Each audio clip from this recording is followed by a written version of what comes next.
बिस्मिल्लाहिर्रहमानिर्रहीम। अस्सलाम वालेकुम दोस्तों, क्या यहूदी और बनी इसराइल एक ही हैं?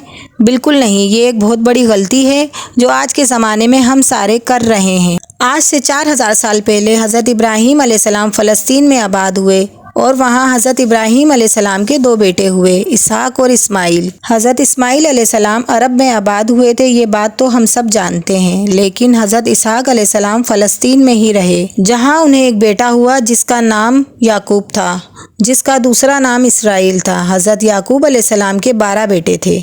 अपने 12 बेटों में हज़रत याकूब अलैहिस्सलाम सबसे ज़्यादा मोहब्बत हज़रत यूसुफ अलैहिस्सलाम से करते थे, लेकिन आगे जाकर हज़रत यूसुफ अलैहिस्सलाम मिस्र के बादशाह बने।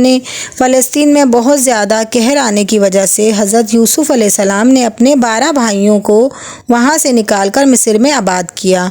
मिस्र में उनकी औलादें बहुत ज़्यादा तरक्की करने लगीं। धीरे धीरे वक्त गुजरता गया, बनी इसराइल फ़िरौन की ग़ुलामी में आ गए, लेकिन 400 साल बाद अल्लाह ने इन्हीं 12 कबीलों में से हज़रत मूसा अलैहिस्सलाम को पैदा किया और इन्हें नबूवत से नवाजा। जब मूसा अलैहिस्सलाम बनी इसराइल को फ़िरौन की ग़ुलामी से निकालकर फ़लस्तीन तक ले गए तो वहाँ पे शर्त ये थी कि लड़ते हुए दाखिल होना है।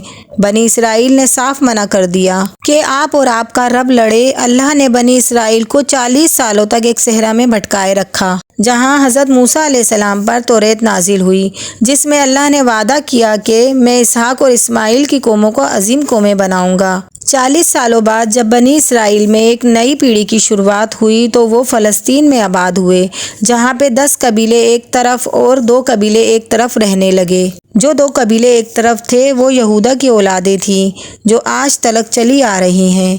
आज के वक्त में हम जिसे यहूदी कहते हैं। और जो 10 कबीले थे वो बिछड़कर जगह जगह आबाद हो गए, और 2 कबीले वहाँ आबाद हुए थे, वो भी ज़्यादा दिन फ़लस्तीन में नहीं रह सके, क्योंकि एक जालिम बादशाह बकनसर ने एक दिन फ़लस्तीन पे हमला कर दिया और उस टेम्पल को भी तोड़ दिया जिसको हज़रत सुलेमान अलैहिस्सलाम ने बनवाया था।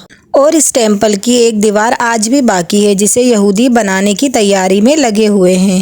अगर हमारी ये वीडियो आपको पसंद आई है तो हमारे चैनल को सब्सक्राइब करें। जज़ाकल्लाह।